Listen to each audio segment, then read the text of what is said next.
এটা আমরা কখনো ভাবিনি। আমরা এবারও আশা করছিলাম ঠিক আগের মতোই আবারও তিনি সুস্থ হয়ে উঠবেন। আমরা ভারাক্রান্ত হৃদয়ে ইতিমধ্যে আপনারা শুনেছেন ডক্টর শাহাবুদ্দিনের ঘোষণা। আজ ভোর 6টায় আমাদের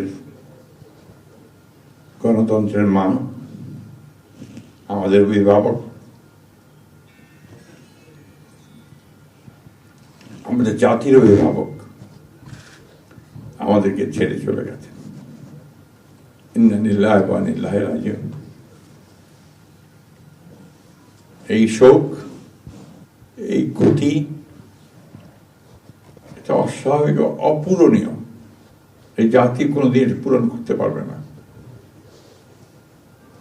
যে নেত্রী তার সারাটা জীবন জনগণের অধিকারের জন্য, কল্যাণের জন্য তার সমগ্র জীবনকে উৎসর্গ করেছিলেন, সেই নেত্রী দেশনেত্রী বেগম খালেদা জিয়া আমাদের মাঝে নেই।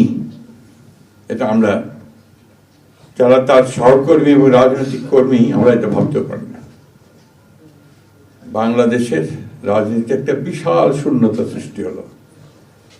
তাই নয়, পৃথিবীর গণতান্ত্রিক আন্দোলনে একটা বিশাল শূন্যতা সৃষ্টি হলো। আমরা দলের পক্ষ থেকে আমাদের ভারপ্রাপ্ত চেয়ারম্যানের অনুমতিক্রমে আমরা দলের কিছু কর্মসূচি নিয়েছি।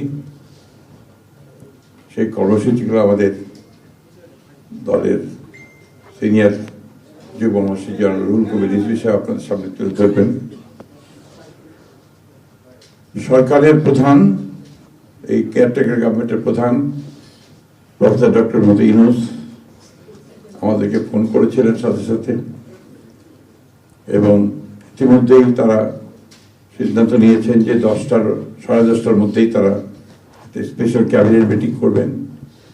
সেই ক্যাবিনেট মিটিংয়ে তারা দেশনেত্রী বেগম খালেদা জিয়ার যে শেষ কাজগুলো, তা জানাজা, তার দাফন, তাকে রাষ্ট্রীয় মর্যাদায় দাফন করা, তাকে রাষ্ট্রীয় মর্যাদা দেওয়া, এই বিষয়গুলি নিয়ে তারা সকাল 10টার সময় একটা সভা করবেন। এরপরে আমরা পুরো জিনিসটাকে কোঅর্ডিনেট করে আবার সেটা আপনাদের সামনে জানাবো।